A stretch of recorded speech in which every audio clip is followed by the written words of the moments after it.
Welcome to This Is True Really News, rapidly growing, and soon we will be elites. We'll be up there with Zuckerberg, with Musk, with Hunter Biden. What? Hunter Biden? Yeah, whose cocaine do you suppose that was? There is. You know, they can get DNA off of a fly's wing. Yeah. Right. Can't find that. Who had that cocaine? We don't know. Oops, I never saw that. We just barely are past itty bitty. Let's not go getting grandiose here. In any case, if you like silliness, we're your guys. Please like, subscribe, and follow This Is True Really News. And if you find a story you think we could destroy, please send it to TITR@netradio.network. Well, thank you. This is True Really News with Scott Combs and Tony Vercanis. All the news you're about to hear is true, Really? as far as you know. So, Kansans, you're a Kansanite, aren't you? I was born in Kansas, yeah, and I lived there for a couple of years when I was older. Really? Mm-hmm. My granddaughter was born in Hawaii. That's way cooler than Kansas, I got to tell you. I don't see people flocking to Kansas. Sorry to all of Kansas. I apologize for slighting you and for Scott being born there. And Kansans apologize to Fort Riley. I've apologized to my own Riley often enough. So she was named in honor of me, by the way. Riley? Yeah, I was born at Fort Riley. They named her Riley. I don't think Kara likes you that much. I think Kara ever since the shadow incident. I think Kara adores me. I do too. That's the scariest part.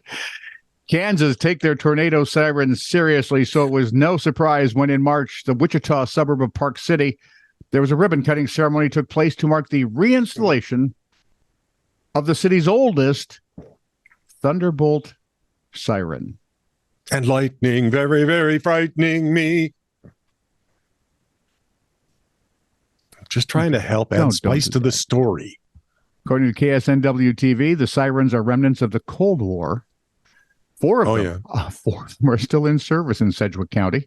Yeep. According to Jonathan Marr, the deputy director of the Sedgwick County Emergency Management, about a year ago, we took them down. Okay. Had them all refurbished and then put them back up. Yay! The fated siren has been in use now for, count them, 70 years. Wow. Those sirens are older than you. Barely. Which means that corn would be next. And then dirt. There's a progression here. There's Scott, sirens, corn, dirt is the very oldest, yeah.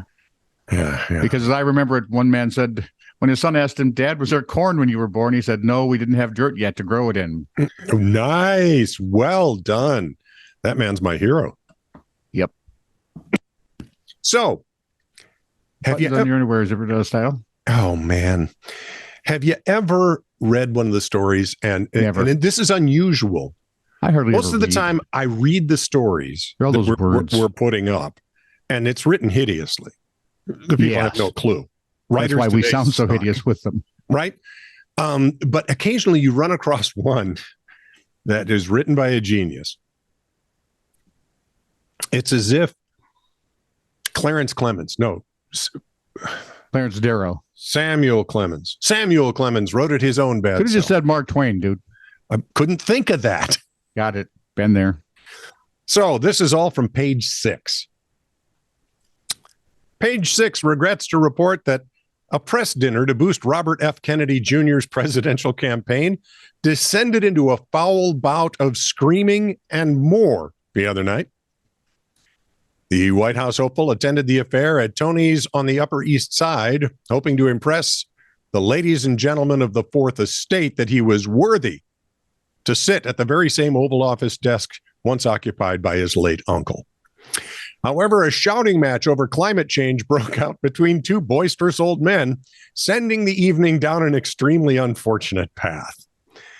Now, I just want you to steel yourself for what is about to happen. The exchange, to which page 6 bore reluctant witness, began after a guest asked Kennedy, founder of the ecological organization Waterkeeper Alliance, about the environment. And it seems that the mere inquiry was enough to set off apparently drunk gossip columnist turned flack Doug Detchert. the host of the event, who became enraged and screamed at the top of his lungs, "The climate hoax!" Meanwhile, back in Kansas, a little boy was growing up. Actually, A meanwhile, tornado was forming. His mother was fast approaching. delivery. Meanwhile, Soon she octogenarian. was in Oz. That's a whole nother story. Meanwhile, octogen. My mother's name is Dorothy too, by the way. Meanwhile, Meanwhile, I'm thinking of more than one thing at once, and you know how painful that can be. Meanwhile, octogenarian and critic Anthony Hayden Guest, who appeared to have been sleeping happily for most of the dinner, was roused by the abrupt rumpus. He suddenly opened his eyes and denounced his longtime pal Detchard, calling him a miserable blob. "Shut up," implored Hayden Guest. Detchard continued to scream wildly about the climate change scam, while Hayden Guest peppered him with verbal volleys from across the table, calling him variously effing insane and insignificant. where was this again? Upper East Side. So, because they're sounding a whole lot like Parliament on Tuesday. Kennedy, a prospective president of the United States, watched calmly.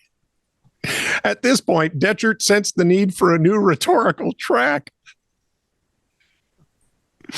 and let rip with a loud, prolonged fart while yelling, as if needing to underscore his point, "I'm farting!"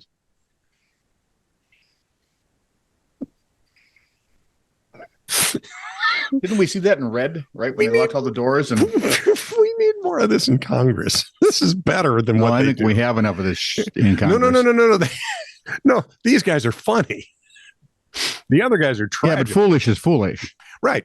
The room, which included a handful of journalists, as well as Kennedy's campaign manager, former Representative Dennis Kucinich, was stunned. Stunned, they say. So apparently old Democrats never retire. Right. Seemingly unsure about whether Detchard was farting at Hayden Guest personally or at the very notion of global warming. I like the second one. That's kind of fun. Regrettably, we may assure readers that there was no room for doubt that the climate changed in the immediate environs of the dinner table. A haze fell over the room. The men are old friends and said they'd probably make up. If one didn't die soon. Right. Coupled with old friends. You have an argument, you go, I hope he lives long enough till I'm not pissed anymore. Right. You remember when your parents told you there are no shortcuts? Yeah. Did you take that really personally? Was that?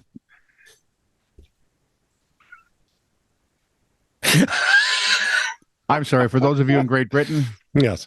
Yeah. Pish and or posh. Mm. A tattoo artist in Manchester, the UK, Dean Gunther, Dino. has made one man's body goals come true. Yes, Dean has inked a ripped six-pack on the man's torso, freeing him now from eating the right foods and even exercising, according to the Daily Mail. Gunther said he decided that by getting the six-pack tattoo, he'll always look summer ready while still being able to enjoy beer and good food. If you're wondering and you want to get this done, it'll take you 2 days of tattooing. Is that how long? The one only took me less than an hour. I'm sorry, but if my six-pack shows up like 30 seconds before the rest of me, I don't think the illusion is going to work. I'm just saying. Wow, that guy's got one of what they call them balloon six-packs. I need a 12-pack. Or he has a hernia. I probably need a case is what I would do. Exactly. Carried in front of me. Yeah. This is true, really news. Send email to TITR@netradio.network.